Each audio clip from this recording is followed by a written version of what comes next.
I could open up. Yeah. Ma lole soifua maua ma le langi e mama, I le paia ma le mana o tangata whanua Aotearoa ma America. Awa le lau ele matango fie ona whai tato poto I le aso. Whawhitai I a Center for Native American Youth mo le avanoa I le nei aso.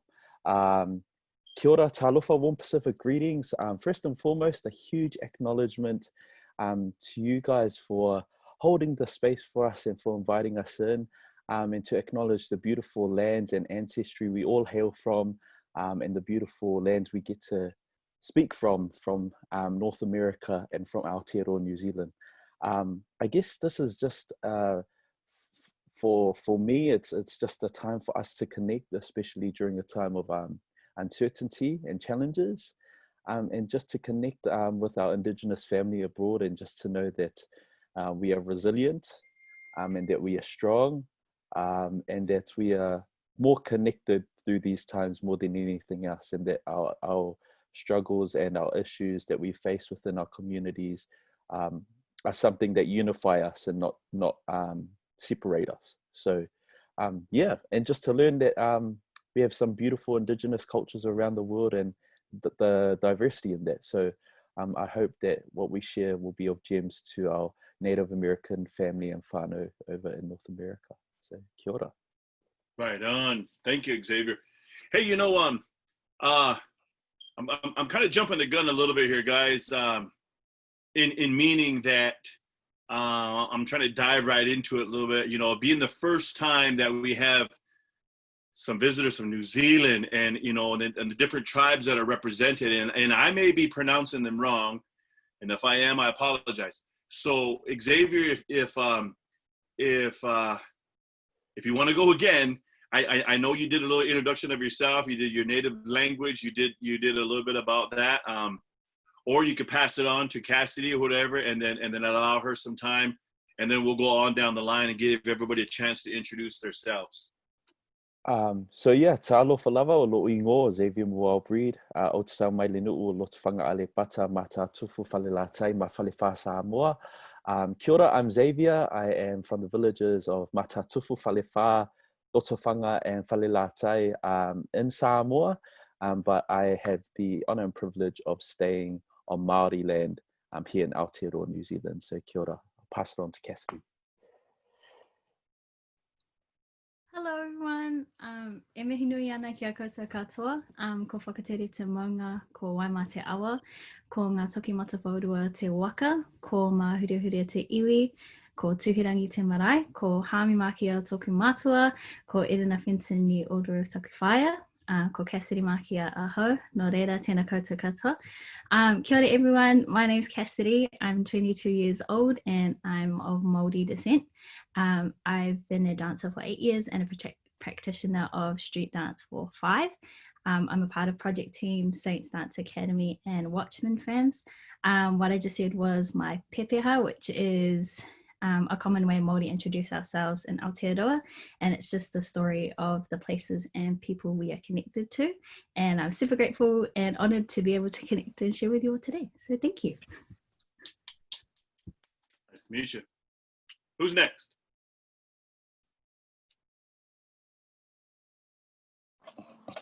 I'll go.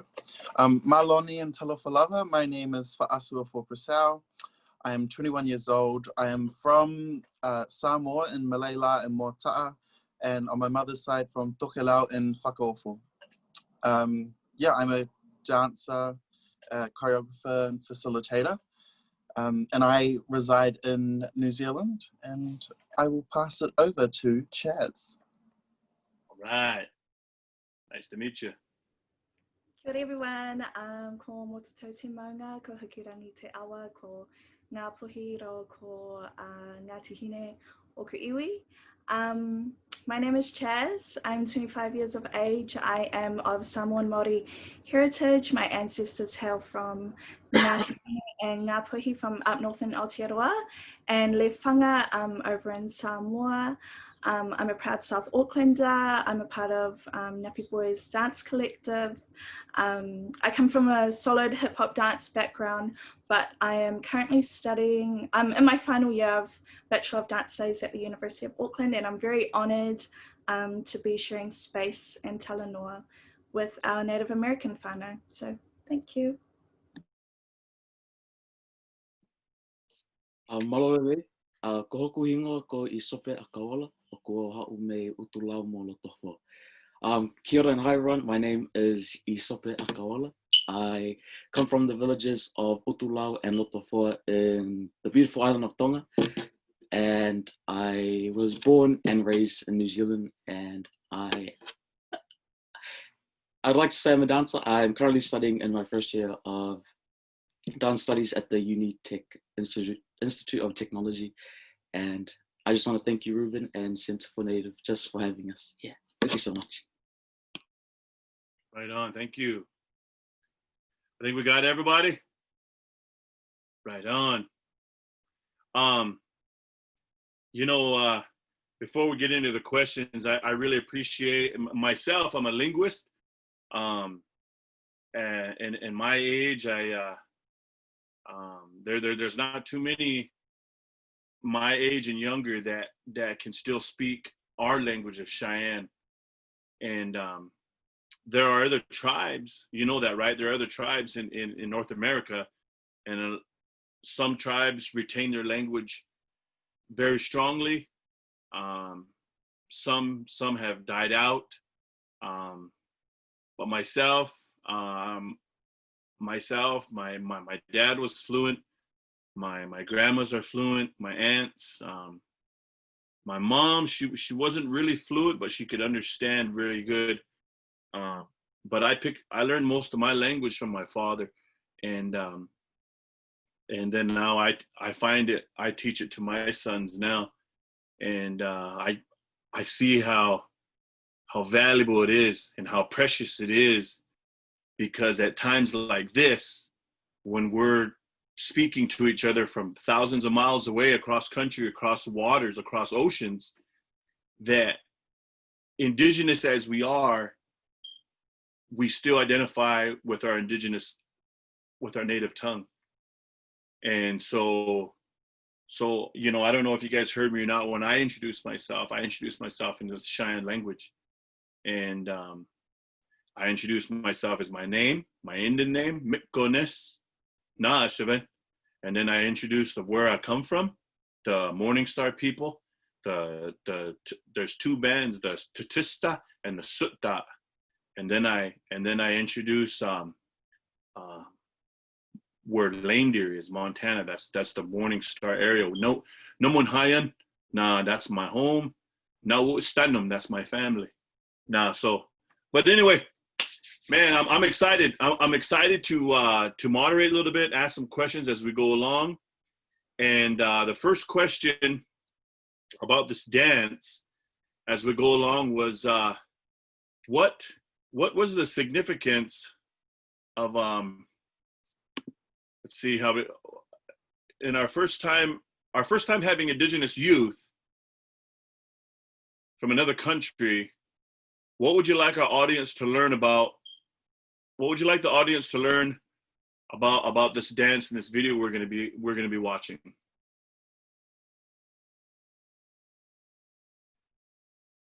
And I believe that is pointed towards, I think it's towards Cassidy, I think.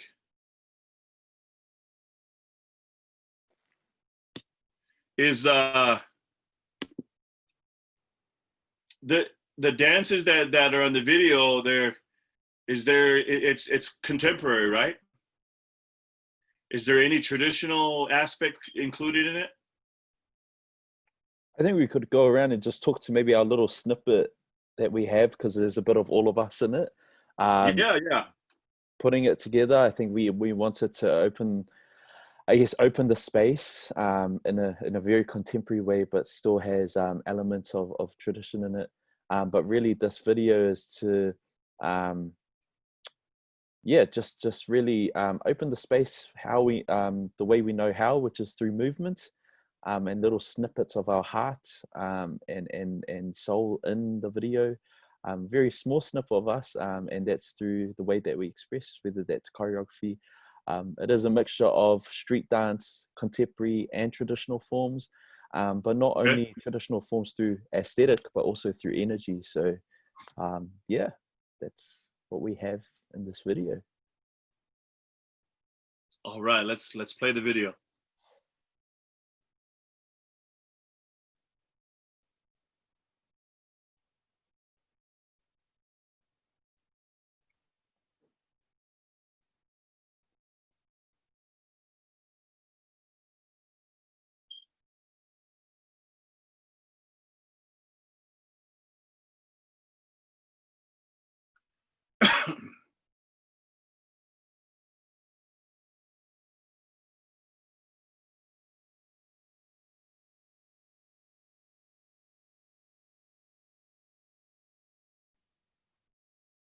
Is that Chas?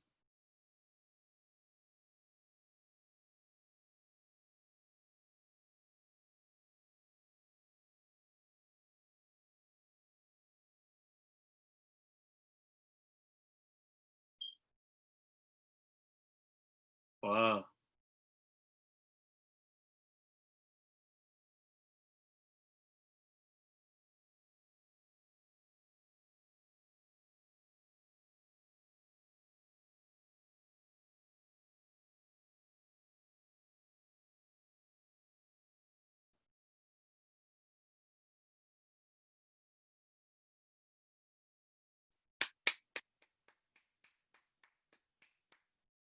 Wow. So can each of you share a little bit of that video? Go ahead, Xavier. Me again. The first part was me. So that was a choreography named Bo, and Bo means in many of the Polynesian languages. I think it's important to acknowledge that the Pacific is not homogenous, so we only represent a handful of the Pacific cultures, and we're predominantly from Polynesia. But that video of my choreography, Bo, was representing our ancestral houses and the pillars that hold it up, and really the house or our ancestral houses are metaphors for who we are as people, and that the pillars around us are the things that hold us up, such as our connection to the land, our connection to the language, to others in our village, and without those pillars that we falter, because that holds the roof up. And so that was what the first part was about, was that choreography bowl. And the next part was Chaz, I think.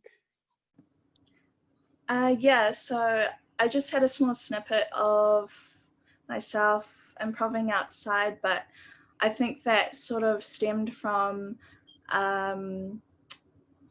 myself trying to navigate through COVID as an artist and as an Indigenous woman, because I found it quite difficult to sort of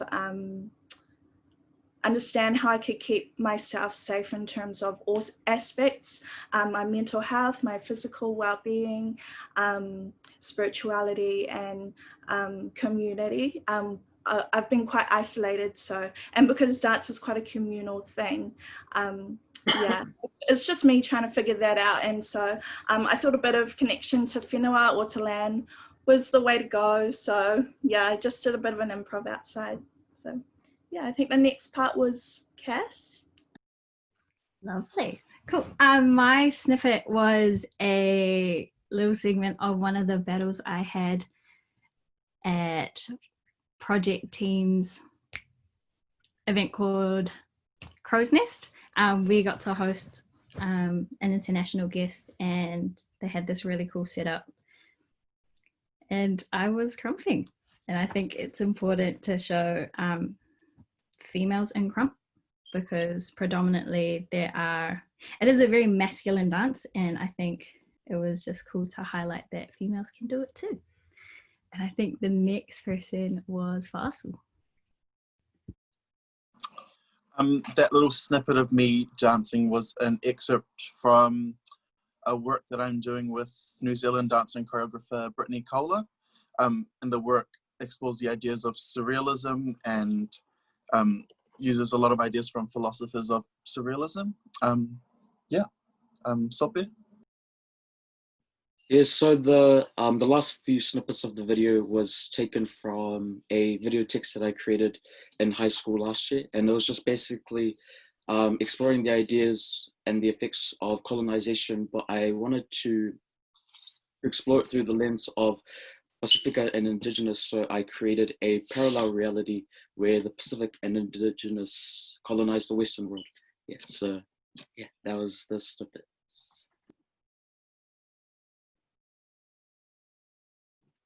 Awesome. Very awesome. Very, the contemporary part, but then once you find out that what's all involved in the dance. So I think as we move along here, in our native dances here, are you guys familiar with the native dances here in the States? Are you familiar with some of the the plains style dance? So my tribe, we come from the plains style, which is Northern Cheyenne, and we have a lot of we have a lot of warrior style dance, in our native dances, but you see a lot of our contemporary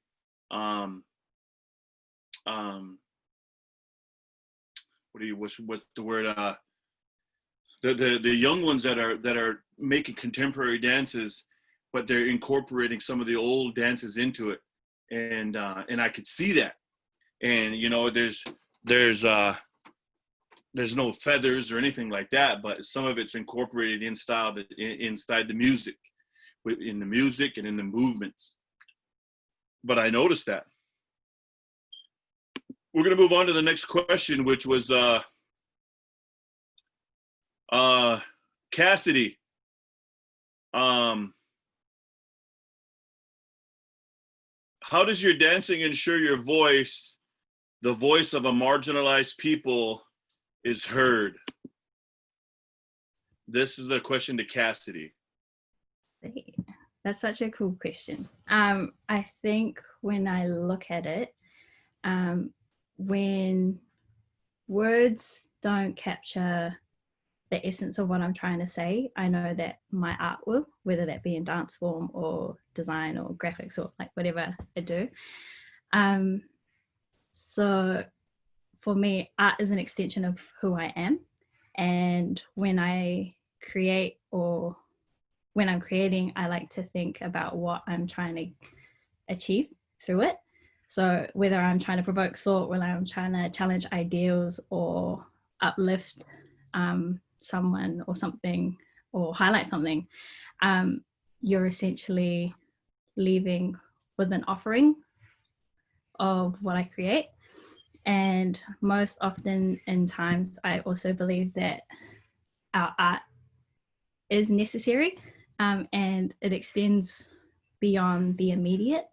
So you don't know whether your art will be influential to someone watching this live, or whether your art will have magnitudes for people in the future. I think it's really important as especially as Indigenous people, is just to understand the power that you have with your art, and that it is necessary. And yeah, that's my answer to your question. I don't know if I answered it right, but that's the answer. I mean, when you look at what you're doing now, and you sometimes think that it may not make sense, or it may not all click together 100% completely, but as long as you're true to it, and as long as you believe in it, exactly, and you're doing it from your heart, and you can feel it, and if there's a million people there, but you connect with one person, that's what I tell my sons, that you connected with one person. It doesn't matter that the other ones don't get it right now, but later on, it's going to click to them. Yeah. And very good answer. Thank you, Cassidy. That was nice. Thank you.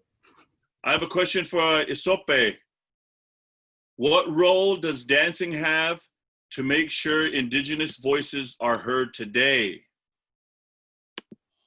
Thank you so much for this question. I think Indigenous and also people of color can often be seen and portrayed and represented through a white lens, so through the perspective of white people.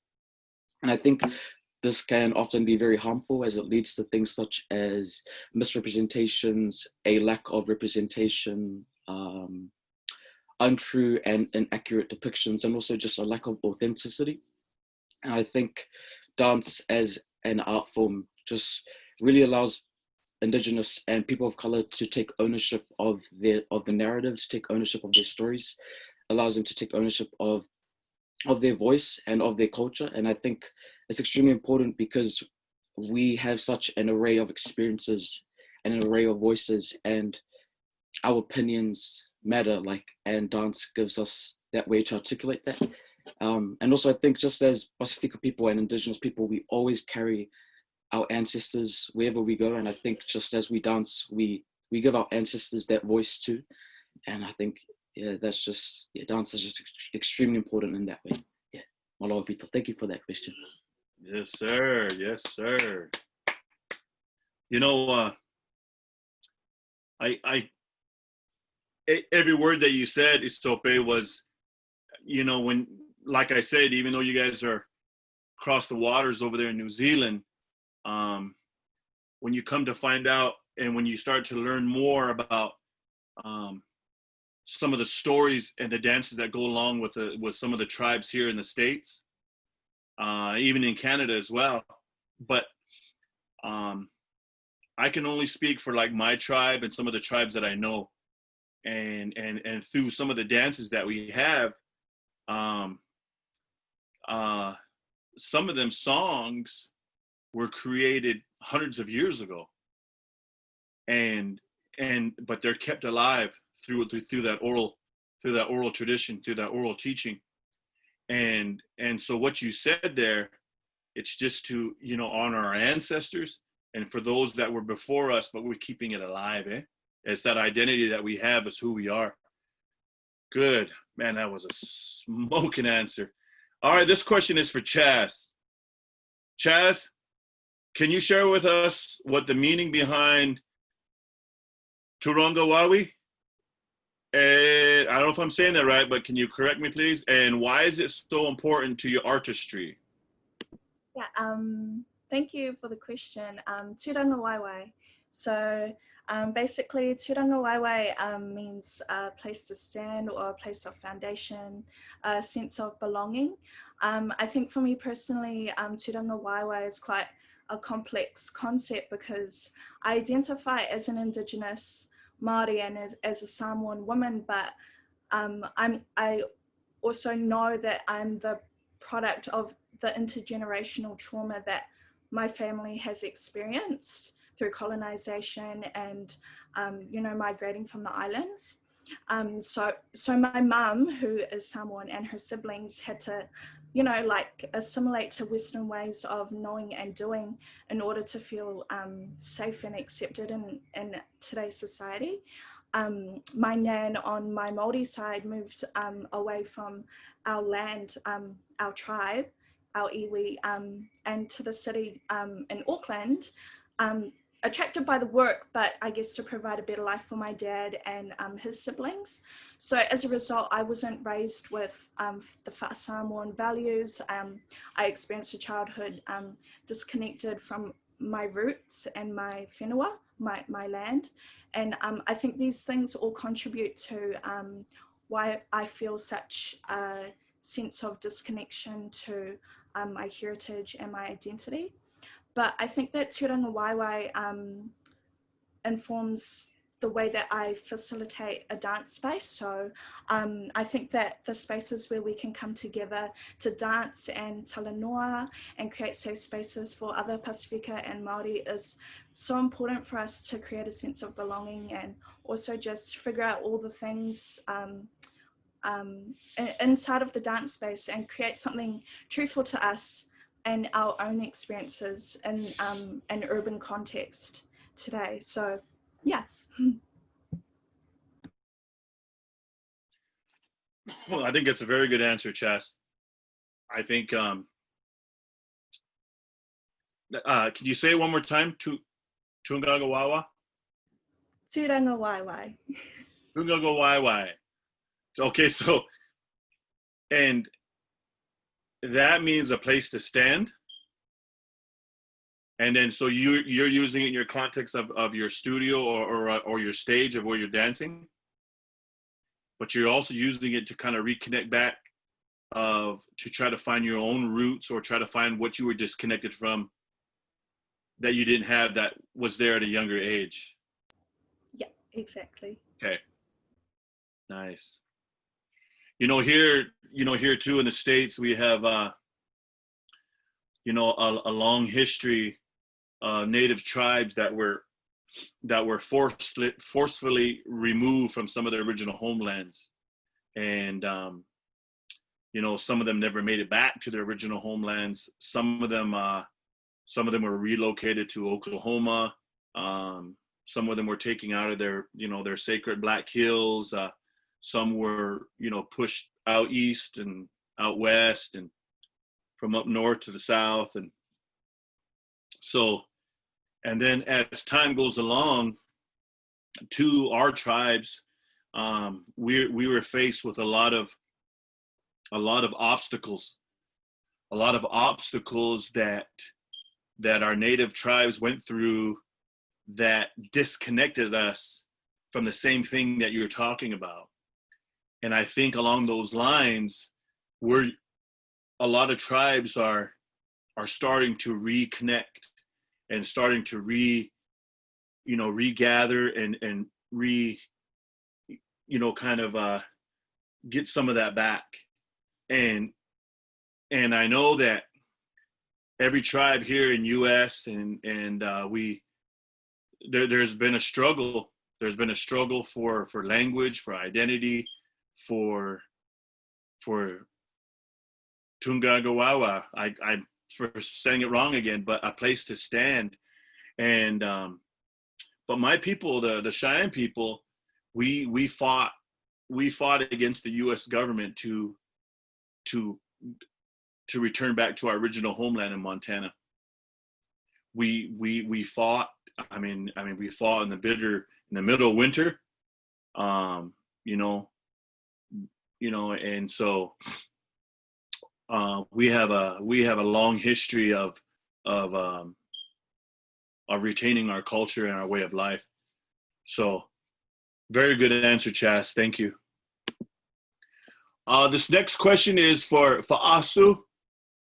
Fa'asu, you found your love for dance in the last years of your high school career. How has this influenced your life, and what words of encouragement would you give to young people who are just starting to express themselves through dance? So I started dancing near the end of high school, which during uni was quite different to a lot of my peers who had been dancing since they were young. And the only reason why I found dance was because my high school at the time had a program where for a couple of weeks you had to try every subject. And like during the dance classes, I loved it. But like, could you imagine me doing PE for like 4 weeks? Nightmare. Yeah, if I hadn't done that, I wouldn't have chosen to study dance further, which at the time I didn't really understand or know what the career choices for a dancer was. But I kind of had this thing in my head that if I love something so much, I'll be able to make a career out of it. And I think high school is a great time to try new things and learn new mediums to figure out like your interests and who you are and what works for you. And this kind of aligns with the idea of risk taking, which is specifically for me, and I know for a lot of my friends and family, as children and grandchildren of immigration, the migration that our family did, they kind of had to, it was a big risk, and they had to let go of so many things and assimilate and all that, the trauma that lies there. So it kind of, for me, it makes sense for me to try make the most out of the opportunities that I was given. This sounds bad, but at the expense of my family's pain. So yeah, the whole idea of risk taking kind of makes sense to me, and especially during high school, where it's you're in your youth and it's your time to find yourself and connect with yourself and connect with the world that you're in. So yeah.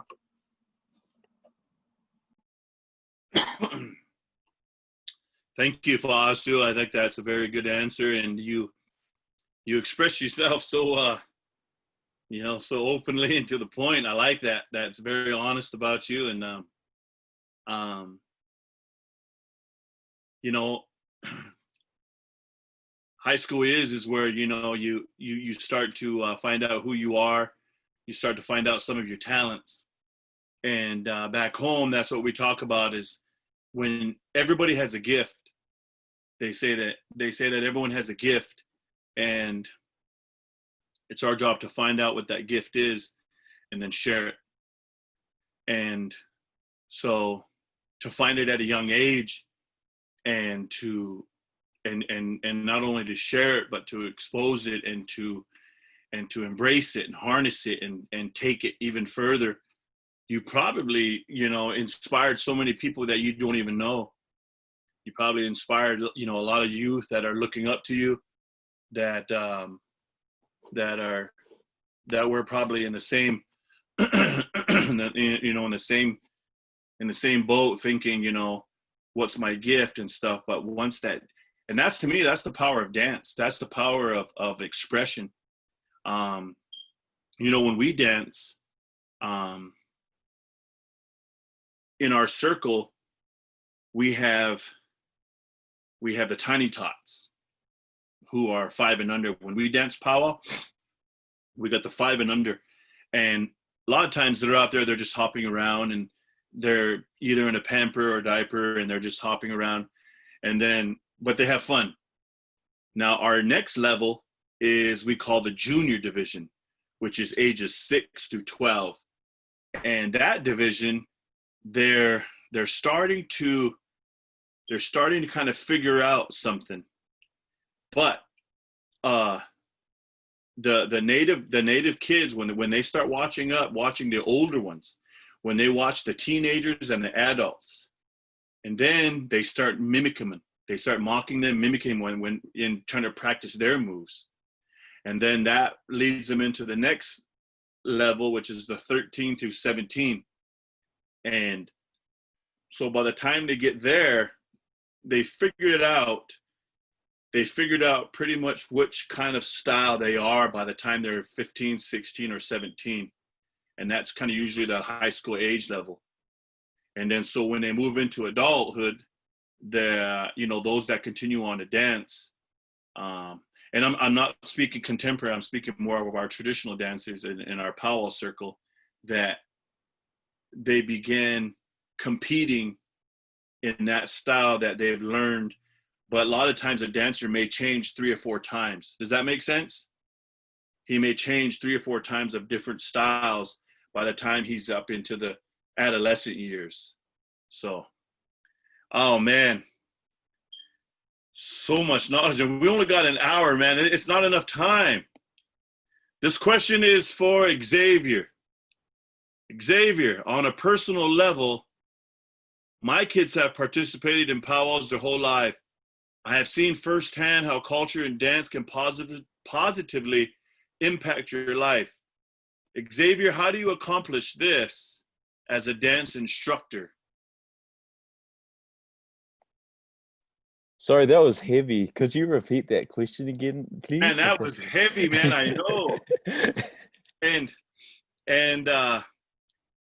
And I apologize because the list of questions didn't come through until just earlier today, because I couldn't open up the file. That's okay. It wasn't for something about my computer. I couldn't open it, so I was freaking out. But anyway, the question is, Xavier, on a personal level, okay, on a personal, my kids, like I've been sharing with you, my boys and my daughter, they dance powwow their whole lives. I've seen how culture and dance can positively impact your life. How do you accomplish this as a dance instructor? First of all, do you have kids, Xavier? No, I'm 24. We're all under the age of about 24 of years of age and under, and now Okay. yeah. Okay, so me with my kids, I think the question is talking about it, like I keep sharing you with our dance culture, that we start them young and they grow into those age levels, just as I got through explaining. Right now, our culture and our dance has really shaped their lives. It's kept them close, but it's also kept their identity and their mind of being native and going out and accomplishing things. And so as a dance instructor where you're at, how are you able to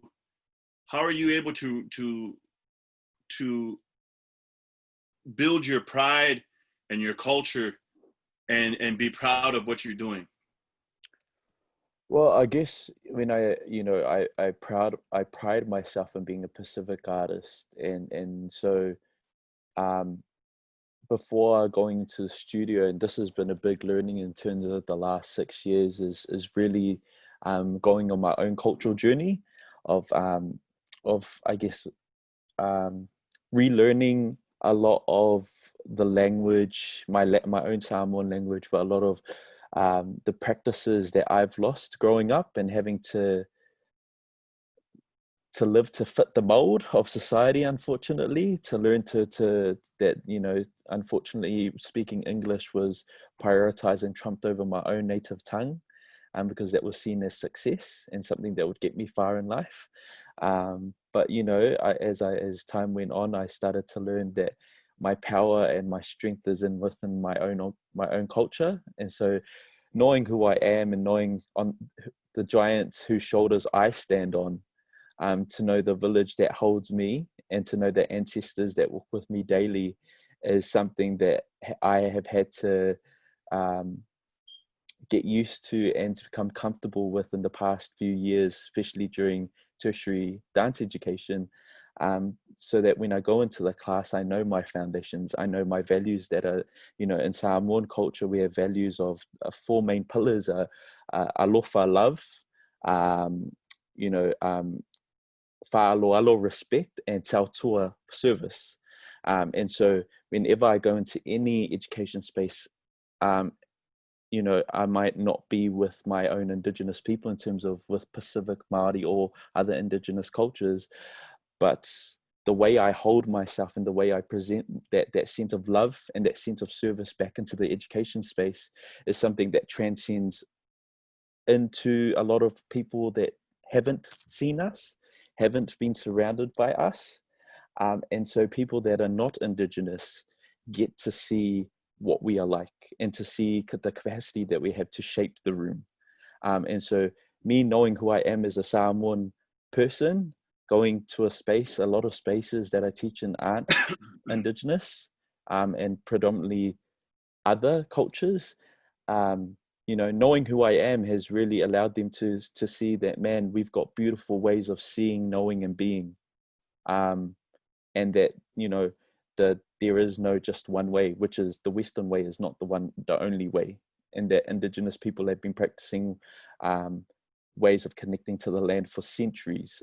And that the way that we facilitate villages and communities is intrinsic to us. It's in our DNA and in our blood.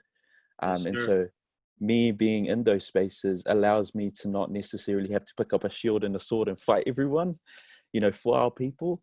It's allowing me to intrinsically inject our culture into the space with love and reciprocity and service, and for them to understand, man, these Indigenous people, they're cool. And it's like, yeah, you should meet more of us, and you should be really, really grateful that, our people exist here to contribute to the world, what we have been doing for the past however many years, before colonization. So yeah, I think hopefully that's answered your question. Sorry that went on a bit of a TED Talk tangent. That's a very, very good answer. Wow. So So either Jarrett sent you a copy of the questions yesterday, so you can practice that answer, or what? Actually, funny story. We actually, because of the time difference, we actually thought it was 24 hours ago. So we all came online 24 hours ago, sitting in the Oh, waiting room. no. Very good answer. Very good Um, answer, Xavier. Very good answer. I mean, this whole thing with, of colonization and revitalization and, reclaiming identity and this resurgence and all the other cool words that go along with it. But when you think about being Indigenous and you think about being Native American and, in New Zealand, wherever you're at, you just got to remind yourself of who you are, where you come from, and what your ancestors have paid for. Some of the prayers that they've had to give us life of where we're at today. So here, the youth here with Tele-Native Youth, I started working with these guys a while back, and they are out doing some big projects, connecting a lot of youth, engaging them. And like today, hopefully they could see this video and it could be shared enough times that they can see what you guys are doing in New Zealand, and that, that you're proud of what you're doing, and the dances that you're doing, the creativity, and the just the whole energy that you guys are putting out there. It's educating. It's also creating awareness. It's creating awareness that you guys are proud, and you guys are young too, and you guys are doing big things. So I want to do a little something here on my own here. I know that Jared had some questions for me, but I want to go down the line. And even though some of you are kind of chilling in a black hoodie and a big smile, man, does she smile like that like all day or what? Okay, so Chas, let's see here. Cassidy? Okay, Hello. Cassidy, I'm going to start with you. Okay. All right, Cassidy, tell me about the outfit you chose to wear this morning, and why does it signify you?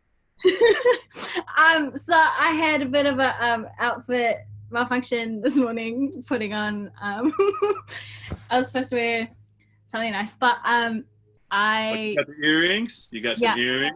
Pounamu. These are my grandmother's, and I'm really lucky to wear them. Pounamu is like a special greenstone that we have here in New Zealand, and it gets made into like jewelry and put into our carvings. And often, whenever we go overseas or something, we always gift Pounamu to whoever is hosting us. So hopefully, next time we are able to connect internationally, I will bring you something too. Awesome. Okay, Isope, tell me about that shirt, man. Tell me about that shirt. What's going on? Yeah, so it's I'm pretty sure this is Island Patterns, I think. I'm wearing it. I'm wearing the color because it's red, and red is the symbolic color or the representative color of Tonga, where I come from. We also have a rugby team called MMT. It means Mate Mā Tonga, and it means Die for Tonga. So Die for Tonga. What are those two things in the background on the wall? Oh, these are two Tongan fans from Tonga. Yeah. Wow. All right, and then we're gonna move on to Chas. Chas, Hello. tell me a little bit of your attire, and tell me a little bit of why you chose that outfit today. Yeah, I just love bright colors. I've also color coordinated my flower to my dress to my earrings, so that's why I chose this outfit today. And what's on your wrist? Oh, it's just it's a bracelet. Actually, I got this from Brazil. I traveled there the beginning of this year on an Indigenous history and rights program. So I learned about their Indigenous peoples as well. So I got this from Brazil from there. So yeah. Nice. All right, Xavier, tell me about those red things around your neck. What's going on there? Lucky you didn't say chilies, because every time I go overseas, people think I got some chilies from my garden and put them on my neck. No. But so the aloha is a shirt, Samoan shirt. Traditionally, we did not wear shirts, but as time went on, we started to adopt some new things, and so we've got some clothing on our backs. And then we've got the ula fala. So the significance of this, we're not copying Tonga's color, okay? But the ula fala, this is symbolic of these different types of necklaces or ula, but this specific ula is usually for the head of a family. So it really represents that leadership or pule, yeah. So I guess I wouldn't say I'm the head of my family, but I'd like to say I will become one.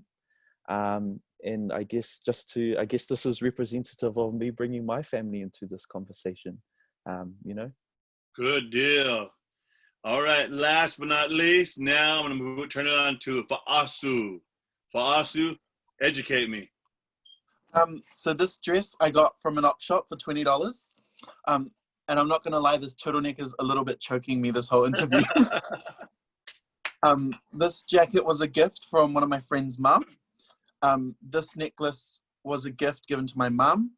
And this is a pale, like a flower crown that my auntie gifted me just as an adornment, and you just wear it on special occasions. Awesome. I didn't know how much time we were gonna have, or as we moved on in the program, but I did want to ask about the necklace you were wearing. It's pretty awesome.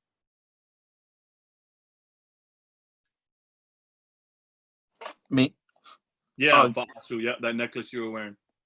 Yeah, it's just made out of shells. Is there a name for this, Xavier or Chaz, or can someone help me out? And I just like it. It's just pretty.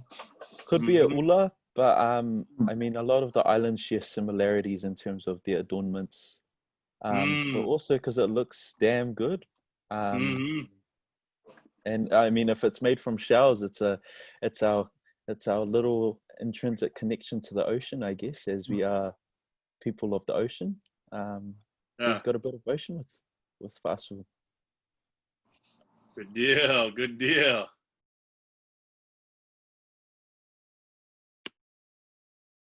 And yours as well, Ruben. We'd love to hear of what you're wearing as well, because that'd be awesome.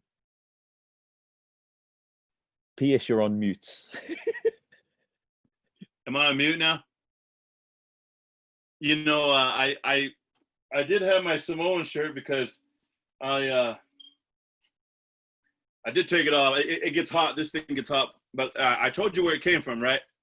I got this in Hawaii when I was out there watching my son play basketball in Oahu. And it's made by the Samoan lady. She was the vendor at the swap meet. And then so I brought that, and then I brought another shirt too. I bought a couple shirts while I was out there. And then I have my Cedar Bark Cat. This is a Cedar Bark Cat that was given to me by the Stillaguamish tribe. The Stillaguamish tribe is up by Seattle, Washington, and it's made out of cedar bark, and it has a full tail of a northern harrier. This is a northern harrier hawk, and so it was a gift.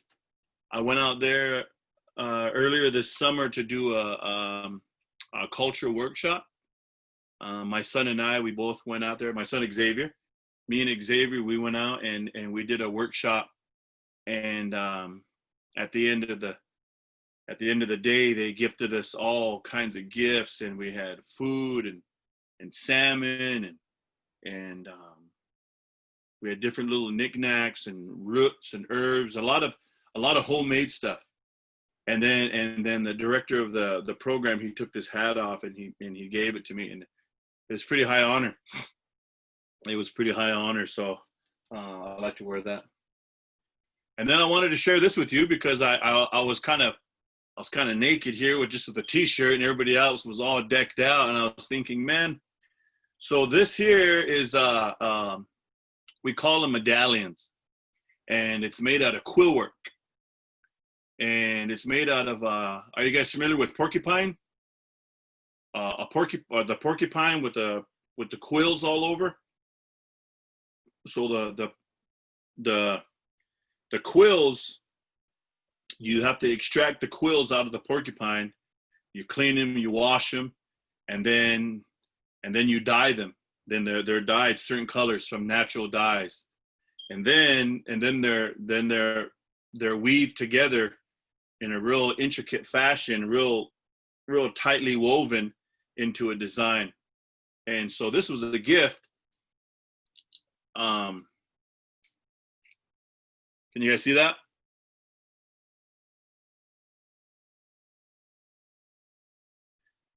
But it's not mine though. Guess whose it is? Xavier's. Yes, it is. He's in there.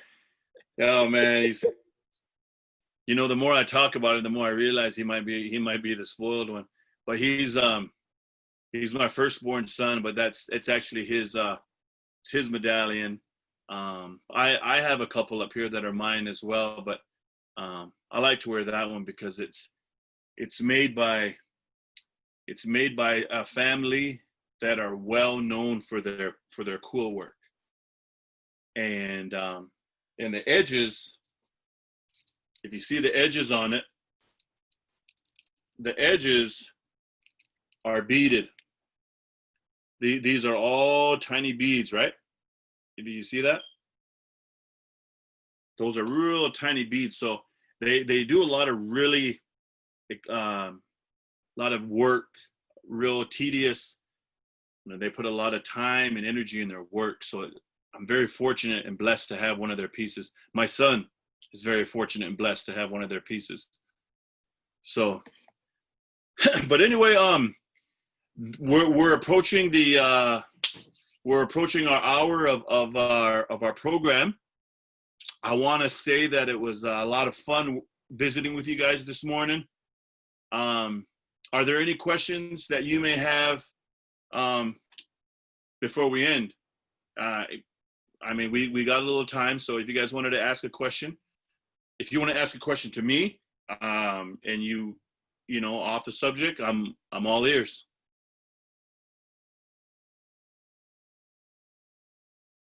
I think just on behalf of us, we just want to again say a huge thank you to you, Ruben, for holding the space for us. I mean, I'm sure this will be one of many opportunities moving forward for us to connect and reconnect with the organization, but also with our Native American whānau and family over in the States. And we just really also want to send our love, especially during this time. You know, I mean, we are in lockdown at the moment here in Tamaki Makaurau, Auckland, but we do acknowledge a lot of the hardships that are going on, especially with our Indigenous family in America. And just want to send our love and say our thoughts are with you all, and that we hope that, this space was healing in some kind of way or form, and that our Native American family can take gems from this, and to please, you know, we are continuing to learn of our Indigenous family around the world and our Indigenous family in America. And please don't be afraid to connect with the Pacific, because the Pacific are your family members. And there are a lot of us, and we have loud laughs, so you'd be able to find us anywhere. But don't be afraid to reach out to us. Our Pacific people are known for their warmth. And so I hope that our warmth here and a bit of us is, allows more conversation to happen between our peoples. Because at the end of the day, it's all love. That's the Indigenous way. It's all centered around love. And it's just a huge honor, especially to bring these guys, because we're all family at the end of the day. And so it's mean to meet our other relatives. And you wearing that Samoan shirt, honestly, you could just pop over to one of our houses and look like you're just one of the cousins. So it's mean to reconnect with more family from across the ocean. So kia ora, talofa lava, malo lava, and thank you so much. Awesome. Thank you. Bless you guys as well, and have a blessed day and a blessed year. And I imagine Jarrett and some of the Tele-Native youth will keep in touch with you guys as for future events, stuff like that. Once again, I enjoyed it. In the Cheyenne language, we don't have a word for goodbye. We say "Nastasawom," which means I'll see you later. I'll see you again later. Nastasawom. Nastasawom. Is that right? You got it. Got it. Got it. Nastasawom. We'll see you guys again for sure. Yeah. All right. See you guys. See ya.